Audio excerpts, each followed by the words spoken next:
बच्चों आज हम अपना अकाउंटेंसी का सिलेबस शुरू करने जा रहे हैं। न्यूमेरिकल क्वेश्चन आप लोगों को मैंने एनपीओ की थ्योरी सेंड कर दी थी। आई होप आप सबने पढ़ी होगी और समझ भी ली होगी। फिर भी थोड़ी बहुत थ्योरी मैं इस वीडियो के ज़रिए भी बताती रहूँगी। तो पहले सिलेबस डिस्कस कर लेते हैं। अकाउंटेंसी के सिलेबस में 2 पार्ट्स हैं। अगेन क्वेश्चन पेपर जो होगा बोर्ड का वो 2 पार्ट्स में डिवाइड होगा, part A and part B. Part A में आपका है accounting for not for profit organization, partnership firms and companies, जो 3 यूनिट में डिवाइड है। पहला यूनिट है financial statement of not for profit organization, दूसरी यूनिट है अकाउंटिंग फॉर पार्टनरशिप फर्म और तीसरी यूनिट है अकाउंटिंग फॉर कंपनीज। तो जो पहली यूनिट है इसका जो वेटेज है ये 10 मार्क्स का है, सेकेंड यूनिट का वेटेज 30 मार्क्स का है और जो कंपनीज वाला यूनिट है उसका वेटेज 20 मार्क्स का है। तो जो पार्ट ए है वो मिलाकर 60 मार्क्स की है। जबकि जो पार्ट बी है इसमें 2 यूनिट्स हैं, unit 4 analysis of financial statement and unit 5 cash flow statement. तो जो पहली यूनिट है इसमें यानी यूनिट 4 जो है पार्ट बी में वो 12 मार्क्स की है और जो यूनिट 5 है वो 8 मार्क्स यानी कैश फ्लो स्टेटमेंट 8 मार्क्स का आएगा। तो हम शुरू करते हैं। सबसे पहले हम पहला unit financial statement of NPO not for profit organization जो 10 मार्क्स की है। तो बच्चों क्योंकि ये यूनिट 10 मार्क्स की है तो ये 6 मार्कर का एक क्वेश्चन, 3 मार्कर का एक क्वेश्चन और 1 मार्कर का एक क्वेश्चन, इसकी संभावना ज़्यादा है इस तरीके से आने की। अकाउंटेंसी में 6 मार्क का एक बड़ा क्वेश्चन आएगा, 3 मार्क का एक छोटे छोटे क्वेश्चंस। इसमें बहुत सारे टॉपिक ऐसे हैं जो छोटे क्वेश्चंस में आ सकते हैं और 1 मार्कर का एक ऑब्जेक्टिव टाइप क्वेश्चन आएगा। इसमें चांसेस 6+4 के भी बना सकते हैं क्योंकि 10 मार्क का आना है तो 6+4 भी आ सकता है। इसके अलावा अगर आप ध्यान दें तो 8+1+1 भी बन सकता है, लेकिन सबसे ज़्यादा जो संभावना है और जो अब तक आता रहा है वो 6+3+1 ही है। ठीक है, तो हम इसी को लेकर चलेंगे, यानी कि एक बड़ा क्वेश्चन तो करना ही करना है हमें, चाहे ये आए चाहे ये स्कीम आए या ये स्कीम फॉलो करे सीबीएसई। तो ये एक बड़ा क्वेश्चन और एक छोटा क्वेश्चन तो ज़रूर ही आएगा। छोटे क्वेश्चन यानी कि जो छोटे छोटे इसमें बहुत सारे टॉपिक्स हैं। अब हम बात करते हैं एनपीओ की कि एनपीओ क्या है, प्रॉफिट ऑर्गेनाइजेशंस से अलग किस तरीके से है। तो हमने जब 11th में अकाउंटेंसी की थी बच्चों तो वो प्रॉफिट ऑर्गेनाइजेशंस की थी, उन ऑर्गेनाइजेशंस की जो प्रॉफिट अर्न करने के लिए बनाए गए होते हैं। तो इसीलिए हम उनकी फाइनेंशियल स्टेटमेंट में, क्योंकि इसका नाम ही है फाइनेंशियल स्टेटमेंट ऑफ एनपीओ, इस यूनिट का नाम आप देखिए फाइनेंशियल स्टेटमेंट ऑफ एनपीओ। तो जब हमने 11th में फाइनेंशियल स्टेटमेंट किया था वो प्रॉफिट अर्निंग ऑर्गेनाइजेशन का था। तो हमने वहाँ पर क्या क्या सीखा था। हमने वहाँ पर फाइनेंशियल स्टेटमेंट में सीखा था ट्रेडिंग अकाउंट बनाना, हमने वहाँ पर सीखा था प्रॉफिट एंड लॉस अकाउंट बनाना, ये दोनों परफॉर्मेंस निकालने के लिए हम बनाते थे, और एक हमने सीखा था वहाँ पे बैलेंस शीट बनाना। तो ये 3 स्टेटमेंट्स थे फाइनेंशियल स्टेटमेंट्स जो किसके थे, प्रॉफिट अर्निंग ऑर्गेनाइजेशन के। लेकिन क्योंकि not for profit earning organization जो है वो प्रॉफिट के लिए नहीं बनाए जाते। जो एनपीओ है ये किसी स्पेशल सर्विसेज के लिए बनाया जाता है या सोसाइटी के वेलफेयर के लिए बनाया जाता है। इनके टारगेट्स जो हैं वो प्रॉफिट अर्न करने के लिए नहीं होते, तो वो ये चीज़ें नहीं बनाते। तो इनकी फाइनेंशियल स्टेटमेंट में क्या क्या चीज़ें होती है बच्चों, आप अब देखिए, ये आपके लिए नई चीज़ें हैं।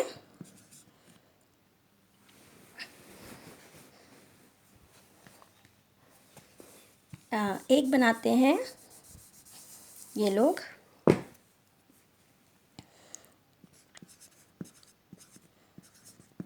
Receipt and payment account. तो एक हमें इसमें सीखना पड़ेगा रिसीट एंड पेमेंट अकाउंट बनाना।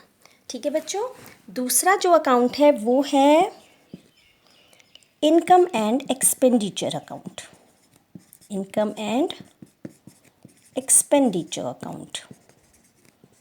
और तीसरा अकाउंट पहले की ही तरह है बैलेंस शीट।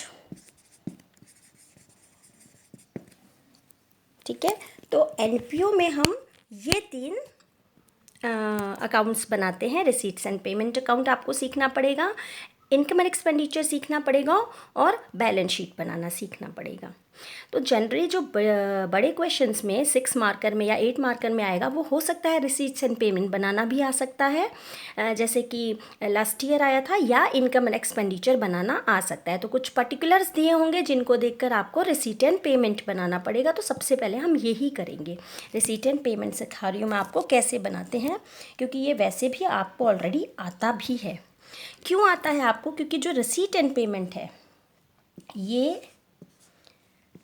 कैश बुक की तरह ही होता है। It is like a cash book.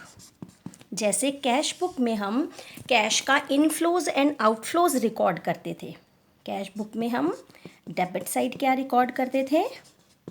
Cash का इनफ्लो।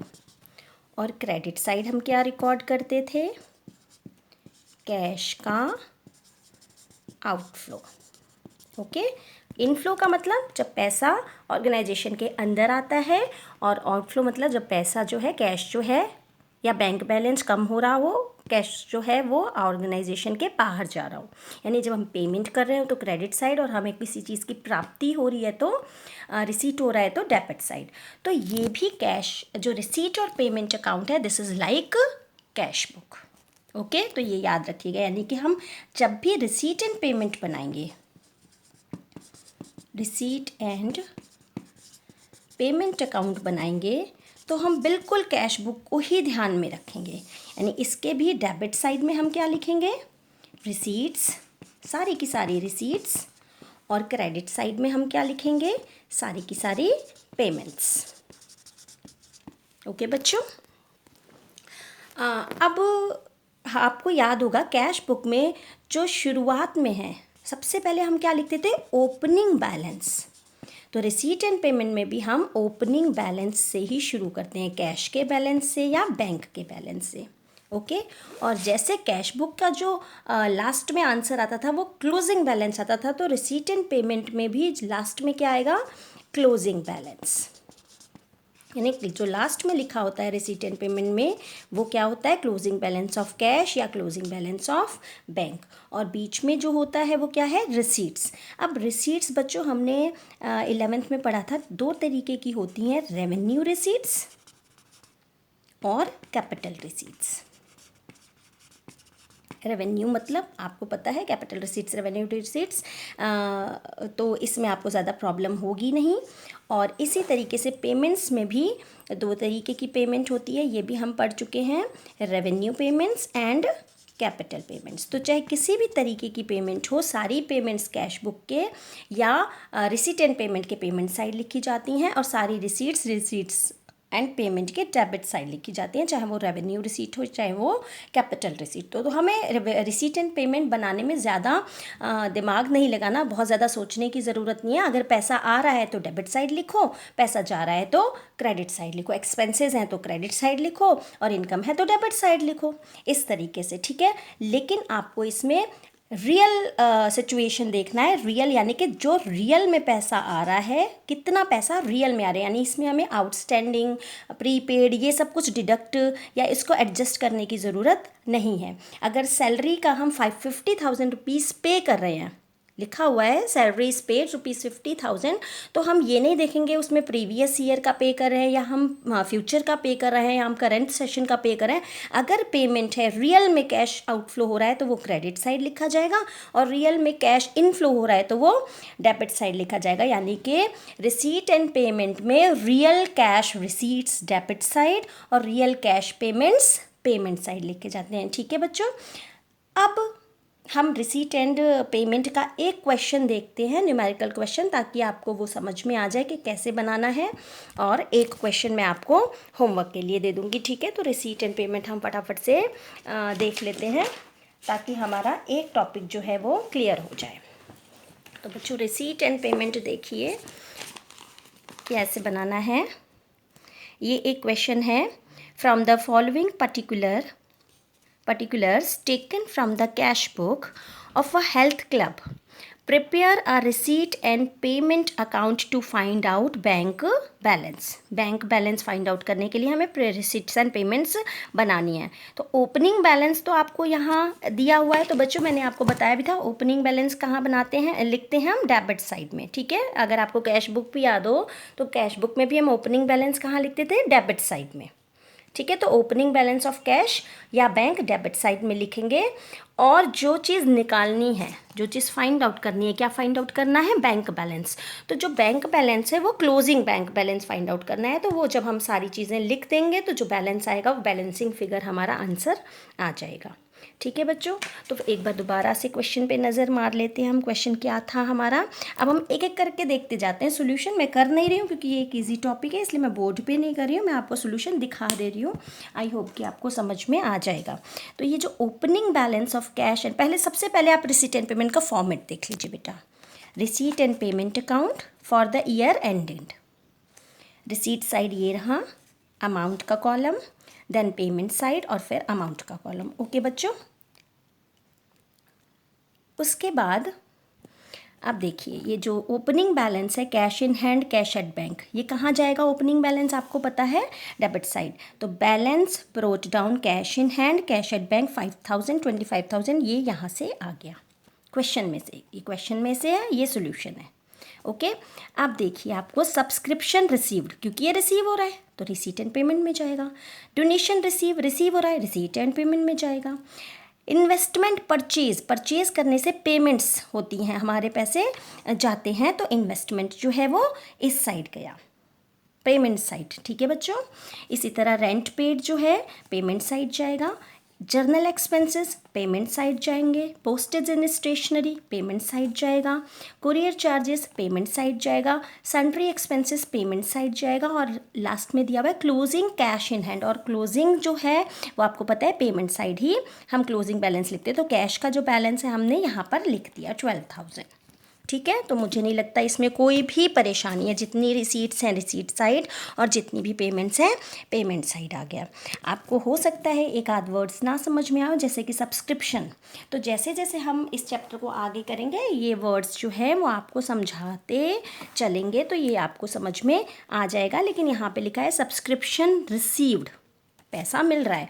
वैसे भी सब्सक्रिप्शन, यहाँ पे मैं छोटे से एक लाइन में आपको बता देती हूँ कि जो सब्सक्रिप्शन होता है वो एनपीओ के लिए इनकम होता है। एनपीओ की इनकम का एक बहुत बड़ा ज़रिया होता है सब्सक्रिप्शन। इसको हिंदी में बोलते हैं चंदा, चंदा देना।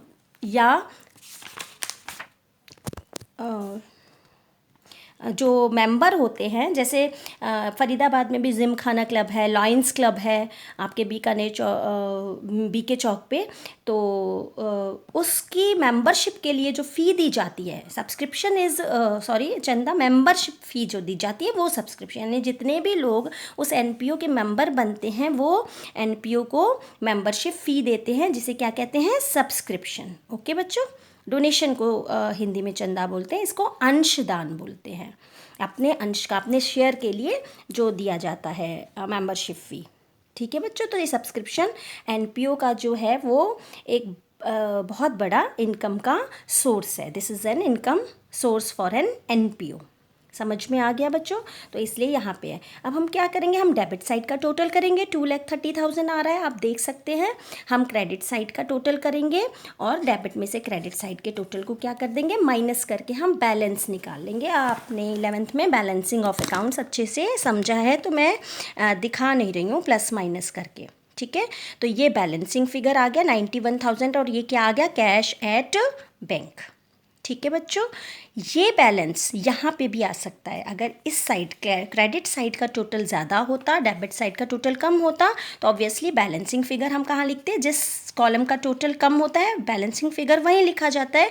तो ये बैलेंसिंग फिगर यहाँ पे भी आ सकता था, क्योंकि कैश का नेगेटिव बैलेंस भी हो सकता है, पॉसिबल है। कैश का नहीं, बैंक का, क्योंकि हमें बैंक का बैलेंस निकालना है, तो बैंक का जो नेगेटिव बैलेंस है वो भी पॉसिबल है। ठीक है।